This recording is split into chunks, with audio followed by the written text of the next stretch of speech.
नमस्कार दोस्तों, आज के एपिसोड का मुख्य विषय है स्वस्थ जीवन, अनुशासन और सकारात्मक वृद्धावस्था। क्या बढ़ती उम्र के साथ भी व्यक्ति शारीरिक रूप से सक्रिय, मानसिक रूप से प्रसन्न और सामाजिक रूप से जुड़ा रह सकता है? क्या जीवन के अनुभव, नियमित योग और रचनात्मक शौक किसी व्यक्ति को सदैव युवा ऊर्जा से भर सकते हैं? इन्हीं विषयों की गंभीरता को देखते हुए आज हमने लाइफ एक्सप्रेस में एक बहुत ही खास अतिथि को आमंत्रित किया है, जो अपने अनुभव, अनुशासन और योगमय जीवन से हम सभी को एक आदर्श जीवन जीने की प्रेरणा देंगे, खासकर ओल्ड एज में। लेकिन उन सब बातों से पहले मैं आज के हमारे विशिष्ट अतिथि, जो किसी परिचय या पहचान के मोहताज नहीं हैं, उनका संक्षिप्त परिचय प्रस्तुत करना चाहूंगा। हमारे आज के विशिष्ट अतिथि हैं श्री सुरेश कुमार बत्रा जी। बत्रा जी का जन्म 2 मार्च 1955 को हरियाणा के कैथल डिस्ट्रिक्ट में हुआ। अपने कर्मठ, ईमानदार और अनुशासित व्यक्तित्व के बल पर उन्होंने समाज और राष्ट्र सेवा के क्षेत्र में एक विशेष पहचान बनाई। यदि हम उनके प्रोफेशनल लाइफ पर प्रकाश डालें तो हम पाते हैं कि उन्होंने बॉर्डर सिक्योरिटी फोर्स बीएसएफ की जोधपुर क्षेत्र की विभिन्न बटालियनों में ऑडिट ऑफिसर के रूप में महत्वपूर्ण सेवाएं दी। इस दौरान उन्होंने कई बार सीमा चौकियों का दौरा किया और अपनी जिम्मेदारियों का निर्वहन पूर्ण निष्ठा के साथ किया। बाद में वे मिनिस्ट्री ऑफ होम अफेयर्स से असिस्टेंट डायरेक्टर के पद से सेवानिवृत्त हुए। उनकी पर्सनैलिटी से जुड़ी कई खूबियां हैं जो हम आज की बातचीत में जानेंगे। इसलिए बिना किसी देरी के please join me in welcoming an inspiring personality, a yoga practitioner, a symbol of discipline और सदैव उत्साह से भरे हुए व्यक्तित्व, the one and only Shri Suresh Kumar Batra ji. नमस्कार सर। सबसे पहले मेरी पूरी लाइफ एक्सप्रेस टीम की ओर से तथा सभी इंटेलेक्चुअल व्यूअर्स की ओर से मैं आपका लाइफ एक्सप्रेस में हार्दिक स्वागत और अभिनंदन करता हूं। लाइफ एक्सप्रेस के सभी दर्शकों को मेरा नमस्कार। सर, आपके प्रोफाइल को देखने पर पता चलता है कि आपने बीएसएफ और मिनिस्ट्री ऑफ होम अफेयर्स में लंबी सेवा दी और रिटायरमेंट के बाद भी आपने जीवन को रुकने नहीं दिया। वर्ष मई 2003 में आपने योग से जुड़कर जीवन के एक नए अध्याय की शुरुआत की और तब से निरंतर योग साधना कर रहे हैं और लोगों को भी योग का प्रशिक्षण देते आ रहे हैं। तो आज की चर्चा को शुरू करते हुए सबसे पहले हम ये जानना चाहेंगे आपसे कि आपको अपने जीवन से सबसे बड़ी सीख क्या मिली? कुछ ऐसी बातें जो हमारी युवा पीढ़ी के लिए प्रेरणादायी हो। जी। जीवन को चलाने के लिए सबसे पहले अनुशासन बहुत जरूरी है। किसी भी क्षेत्र में आप काम करें, चाहे सर्विस में हो, चाहे बिजनेस में हो, चाहे योग में हो, अनुशासन से जीवन बहुत अच्छी तरह चलता है। मैं भी पहले इसकी तरफ बहुत ध्यान नहीं देता था, लेकिन धीरे धीरे जब मैंने इस कार्य को अपनाया, अपने जीवन को अनुशासित बनाया, खास करके अपनी सर्विस में, तो मेरे अफसरों ने मेरी बहुत रिस्पेक्ट की। जब मैं बटालियंस में ऑडिट करने के लिए जाता था तो वहाँ मेरे जवानों से इंटरेक्शन होता था, अफसरों से इंटरेक्शन होता था, तो वो मेरी इन बातों को समझ के बड़ा मान देते थे, इज्जत देते थे और वो कहते थे जो आपने ये लाइन पकड़ी है हम भी उसको पकड़ना चाहेंगे। इवन मैंने अपनी बटालियंस में सुबह के टाइम जब परेड होती थी वहाँ भी मैं लोगों को योग कराता था, उनको अनुशासन सिखाया। अनुशासित तो वो होते ही हैं, लेकिन कुछ फील्ड में अनुशासन, जैसे मानसिक अनुशासन है, हमने उनको मानसिक अनुशासन सिखाया। ऐसा होता है, एक स्वस्थ व्यक्ति की परिभाषा क्या है? स्वस्थ व्यक्ति शारीरिक, मानसिक, सामाजिक और आध्यात्मिक जो चारों क्षेत्रों में सही है वो स्वस्थ व्यक्ति है। शारीरिक का मतलब है कि मेरा शरीर पूरी तरह स्वस्थ हो, वो शारीरिक रूप से स्वस्थ हुआ। मानसिक का मतलब मेरा दिमाग, मेरा ब्रेन, मेरी सोचने की शक्ति, मेरे विचार, ये सब शुद्ध होने चाहिए। वो आदमी मतलब जैसे किसी को ब्लड प्रेशर हो जाता है, तो ब्लड प्रेशर मानसिक बीमारी है। तो हमें मानसिक तौर पे, अब जवान जो फौज में होते हैं वहाँ पर जो बॉर्डर के ऊपर, क्योंकि मैंने बॉर्डर पे बहुत ड्यूटी दी, मैं वो ऑडिट करने जाता था, जवानों से मेरा तालमेल होता था, मिलन होता था। तो वो क्या करते हैं, अब एक जवान को 6 घंटे खड़े होकर ड्यूटी देनी पड़ती है, ना कोई वहाँ पे बिजली है ना कुछ है, गर्मी में खड़े हैं तो खड़े हैं, साथ में सांप बिच्छू भी काट रहे हैं, इतनी टफ ड्यूटी होती है। तो वो लोग मानसिक तौर पे थोड़ा परेशान हो जाते हैं। तो उनका मानसिक मनोबल बढ़ाने के लिए बहुत सारे तरीके हैं। हम उनको योग करवा सकते हैं, हम उनको प्राणायाम करवा सकते हैं, हम उनको ध्यान करवा सकते हैं। तो मानसिक तौर पे ये सब चीज़ें जो मैं बता रहा हूँ, ये मानसिक तौर में लोगों को स्वस्थ करती हैं। एक आम आदमी को भी, जब वो फौज से ना भी जुड़ा हो, अगर वो अपने जीवन, खास करके जब आदमी रिटायर हो जाता है, रिटायरमेंट के बाद लोगों को बहुत दिक्कत होती है, अकेलापन होता है, बच्चे पूछते नहीं, बच्चों के बाद टाइम नहीं होता। तो उसको ये सब चीज़ें आजमाकर अपने मानसिक स्तर को ऊंचा रखना चाहिए। योग से शरीर ठीक होता है। नंबर आगे है आध्यात्मिक। हमें अध्यात्म में भी जुड़ना बहुत जरूरी है। प्रभु की तरफ हम प्रेम करें, हम लोगों से अच्छे से व्यवहार करें, सत्संग सुने, प्रभु का नाम सिमरण करें, ये अध्यात्म की ओर ले जाता है। और सामाजिक लाइफ है, जिस व्यक्ति जो अकेलापन रहता है वो तो स्वस्थ रह ही नहीं सकता। समाज से जुड़ना बहुत जरूरी है। इसीलिए मैं समाज में, जो मैंने गीत संगीत का काम शुरू किया, वो इसीलिए किया कि मैं शाम को पार्क में जाता था, वहाँ सीनियर सिटीजन गाना गाते थे, मैं उनके साथ बैठा, सुना, गुनगुनाने लगा। उन्होंने मुझे कहा कि आप भी शुरू करिए। हम आज इतना अच्छा गाने लग गए, हमने कभी सोचा नहीं था कि हम ऐसा कर पाएंगे। बहुत अच्छी बातें आपने कही, और उसी कड़ी में मैं चाहूँगा कि आप योग को लेकर भी कुछ कहें, जो आपने वर्ष 2003 में शुरू किया। योग ने आपके जीवन में क्या परिवर्तन लाए? जी। 2003 से पहले मैं रेगुलर सैर पे जाता था, सुबह 4 बजे उठ के पार्क में सैर करने जाता था। तो 2003 की जनवरी में मैं बहुत बीमार हो गया तो मैं डॉक्टरों के सारे टेस्ट करवाए, सब चीज़ें करवाई। तो डॉक्टरों ने अल्टीमेटली, एक डॉक्टर ने मुझे, जो होम्योपैथिक के प्रिंसिपल थे दिल्ली डिफेंस कॉलोनी के होम्योपैथिक के, उन्होंने मुझे सिर्फ सलाह दी कि आप योग ज्वाइन करिए। 11 मई 2003 को मैंने योग की कक्षा में गया, जो भारतीय योग संस्थान का हमारे घर के सामने पार्क में लगती थी। शुरू में बड़ा अजीब लगा, क्योंकि योग कभी किया नहीं था, दिक्कत होती थी, लेकिन मैं लगा रहा।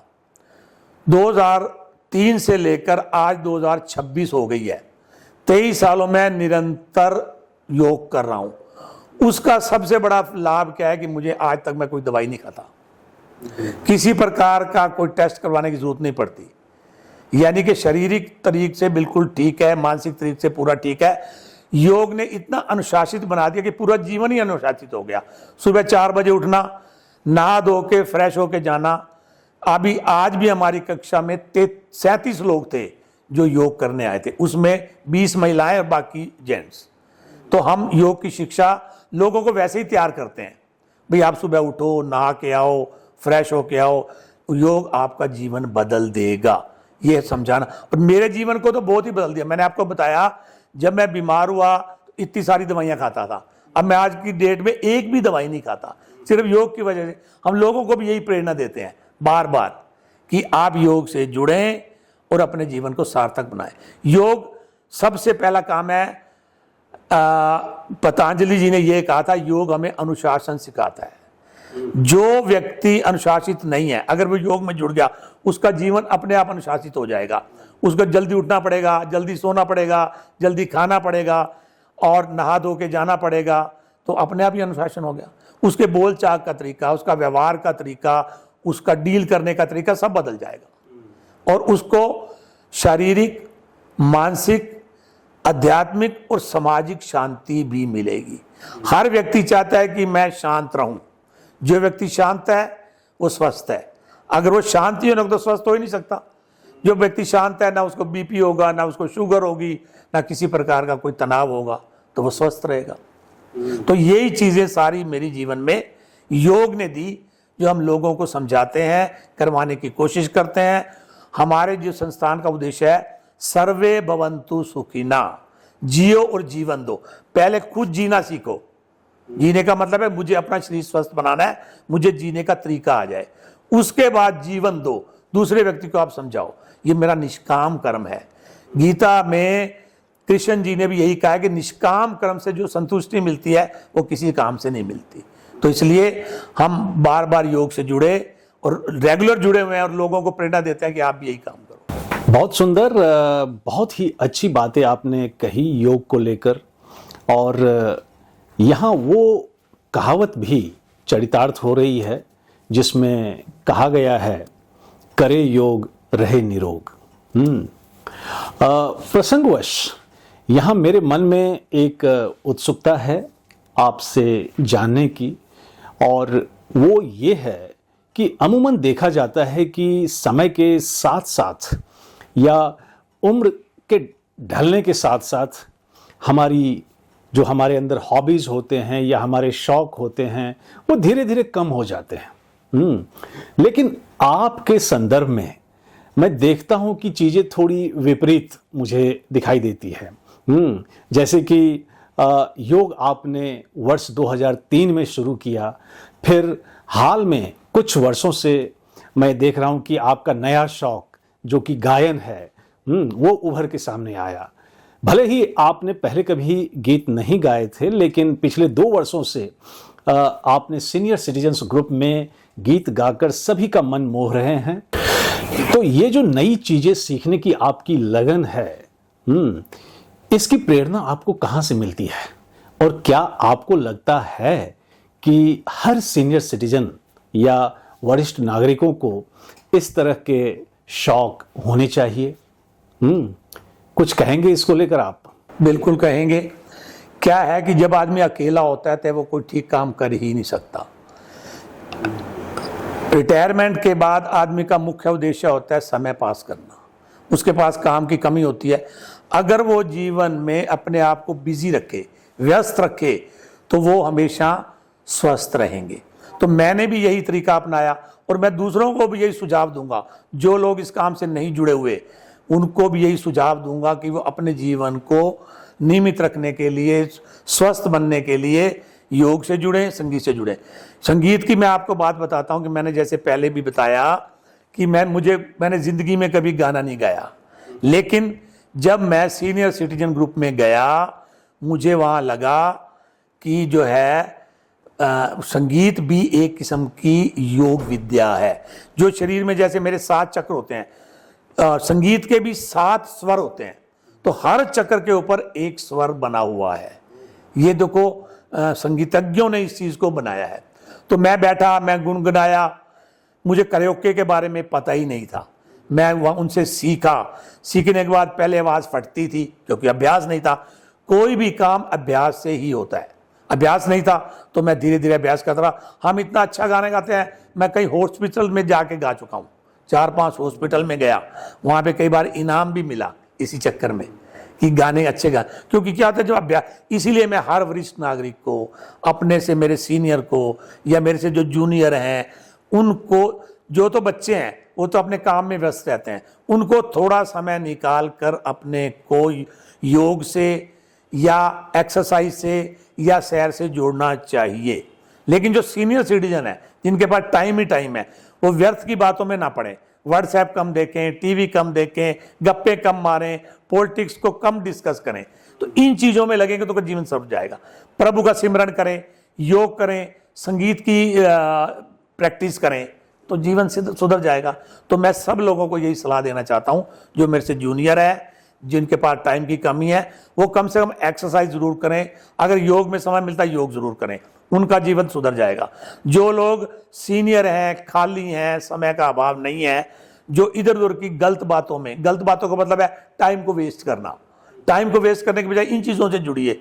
देखिए, डॉक्टर के पास कभी जाने की जरूरत ही नहीं पड़ेगी, आपको दवाई खाने की जरूरत ही नहीं पड़ेगी। जब आप बीमार ही नहीं होंगे तो दवाई किस लिए खानी। अब मैं एक बताता हूं, मुझे 11 साल रिटायर हुए हो गए हैं, मेरे पास CGHS का कार्ड है, आज तक मैंने उसको यूज ही नहीं किया, मुझे जरूरत ही नहीं पड़ी।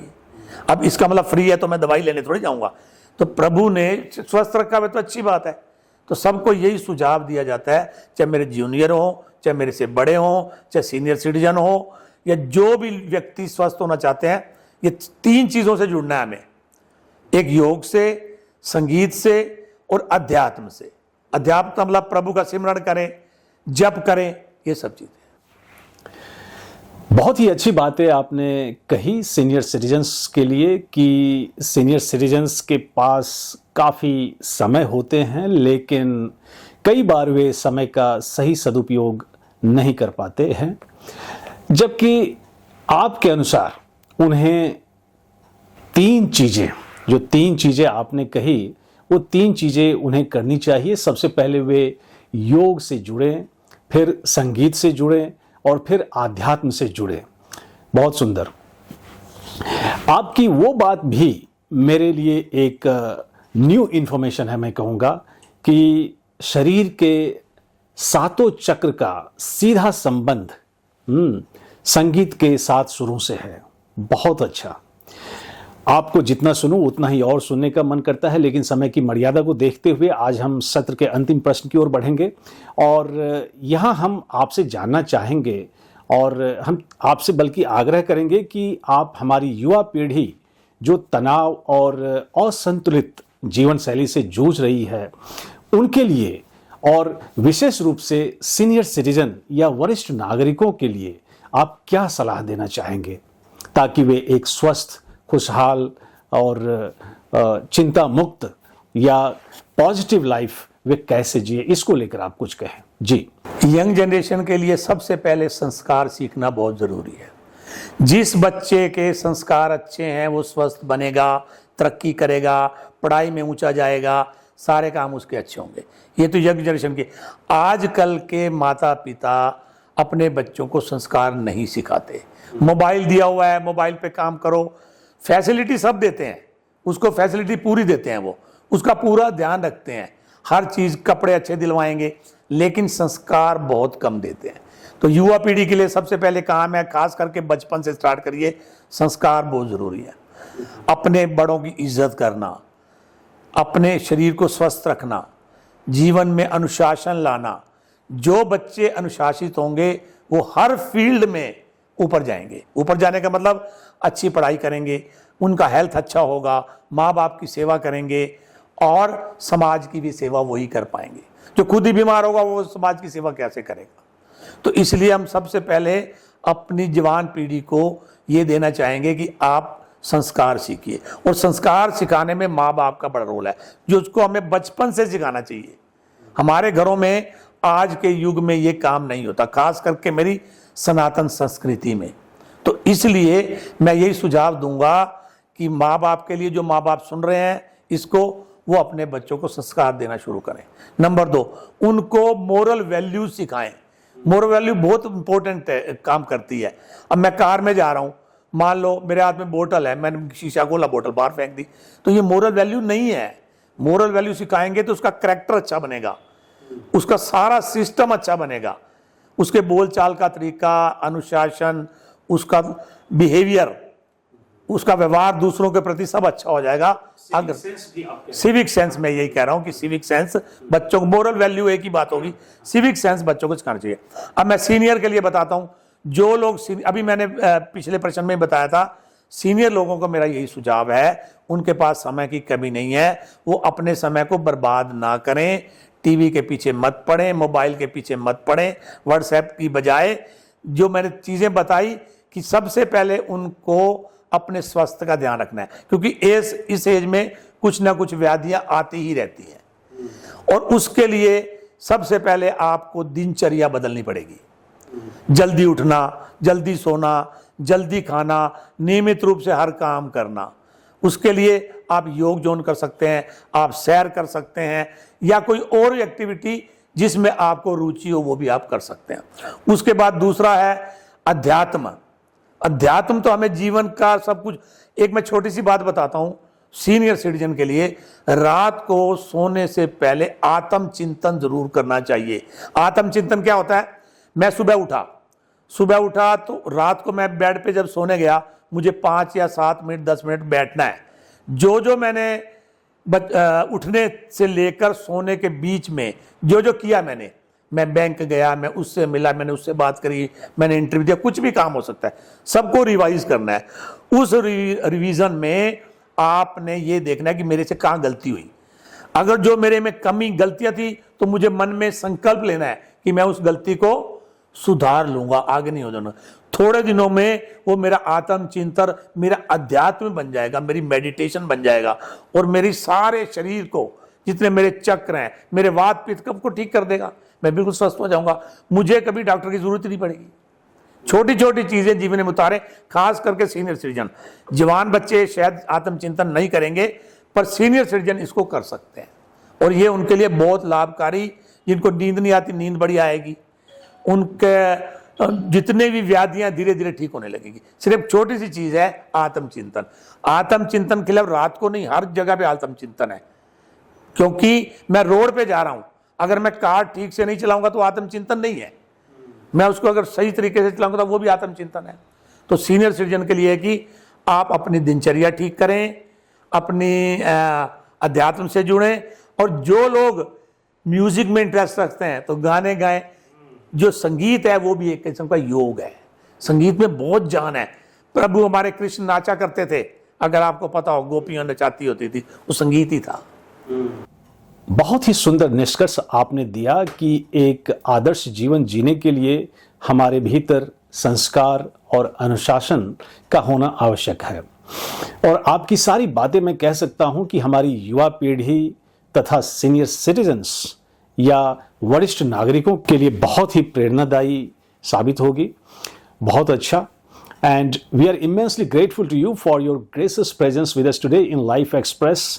और समाज के लिए आपके उत्कृष्ट और सराहनीय कार्यों के लिए लाइफ एक्सप्रेस की जूरी ने आपके लिए एक अवार्ड की घोषणा की है, और वो अवार्ड है life express award of iconic senior citizen. और आपकी इस उपलब्धि पर मैं आपको अपने इंटेलेक्चुअल व्यूअर्स की ओर से ढेरों बधाई देता हूं। Heartiest congratulations. God willing, we shall meet again in some other academic forum. Thank you for connecting with us today. Thank you. Thank you so much. धन्यवाद sir. LXP Award of Iconic Senior Citizen is proudly presented to Shri Suresh Kumar Batra for his exemplary contributions to society on 16th May 2026. आज के सत्र की समाप्ति मैं फिर एक आह्वान के साथ करूंगा, खासकर श्री सुरेश बत्रा जी की बातचीत से निकले कुछ मुख्य अंश को लेकर। सबसे पहले उन्होंने बताया कि गतिविधि की कमी मानव के अच्छे स्वास्थ्य को नष्ट कर देती है, जबकि शारीरिक व्यायाम इसे बचाता और संरक्षित रखता है। आगे उन्होंने बताया कि उन्होंने मई 2003 में योग से जुड़कर एक नया अध्याय शुरू किया और तब से लगातार योग का अभ्यास कर रहे हैं और दूसरों को भी प्रशिक्षित कर रहे हैं। उनके अनुसार जीवन में अनुशासन बहुत महत्वपूर्ण है, चाहे वह सेवा, व्यवसाय या योग में हो। उन्होंने बताया कि कैसे अनुशासन ने उनके जीवन को बेहतर बनाया और उन्हें सम्मान दिलाया। स्वस्थ व्यक्ति वह है जो शारीरिक, मानसिक, सामाजिक और आध्यात्मिक रूप से स्वस्थ हो। उन्होंने मानसिक स्वास्थ्य पर विशेष जोर दिया, खासकर सेना के जवानों के लिए, और बताया कि योग, प्राणायाम और ध्यान मानसिक मनोबल बढ़ाने में मदद करती है। उन्होंने बताया कि कैसे योग ने उनके जीवन में परिवर्तन लाए। 2003 में बीमार पड़ने के बाद डॉक्टरों की सलाह पर उन्होंने योग शुरू किया। 23 सालों से लगातार योग करने के कारण उन्हें आज तक किसी दवा की जरूरत नहीं पड़ी है। योग ने उनके जीवन को अनुशासित किया है। उन्होंने पतंजलि के कथन का उल्लेख किया, जिसमें कहा गया है कि योग अनुशासन सिखाता है। जो व्यक्ति अनुशासित नहीं है, योग से जुड़ने पर उसका जीवन स्वतः अनुशासित हो जाता है। योग शारीरिक, मानसिक, आध्यात्मिक और सामाजिक शांति प्रदान करता है। उन्होंने सेवानिवृत्ति के बाद नई चीजें सीखने की प्रेरणा पर जोर दिया, खासकर गायन जैसे शौक। उन्होंने बताया कि संगीत भी एक प्रकार की योग विद्या है, जिसके 7 स्वर शरीर के 7 चक्रों से संबंधित हैं। उन्होंने वरिष्ठ नागरिकों को सलाह दी कि वे अपने समय का सदुपयोग करें और व्यर्थ की बातों में न पड़ें। उन्होंने युवा पीढ़ी के लिए संस्कार और नैतिक मूल्यों के महत्व पर जोर दिया। उन्होंने कहा कि माता पिता को अपने बच्चों को बचपन से ही संस्कार सिखाना चाहिए ताकि वे स्वस्थ, अनुशासित और सफल बन सके। वरिष्ठ नागरिकों के लिए उन्होंने आत्मचिंतन की सलाह दी। उन्होंने कहा कि रात को सोने से पहले दिन भर के कार्यों की समीक्षा करनी चाहिए और अपनी गलतियों को सुधारने का संकल्प लेना चाहिए। यह आत्मचिंतन उन्हें स्वस्थ रखेगा और नींद न आने जैसी समस्याओं को दूर करेगा। उन्होंने योग, संगीत और अध्यात्म को स्वस्थ और खुशहाल जीवन के लिए महत्वपूर्ण बताया। उन्होंने कहा कि ये तीनों चीजें व्यक्ति को डॉक्टर और दवाइयों से दूर रखती है। With those deliberations of Shri Batra ji, Shri Suresh Batra, we close this episode और मिलते हैं अगले एपिसोड में समाज के एक और रोल मॉडल के साथ। Till then enjoy your time meaningfully और हाँ, अपना और अपनों का भी ख्याल रखें। जय हिंद।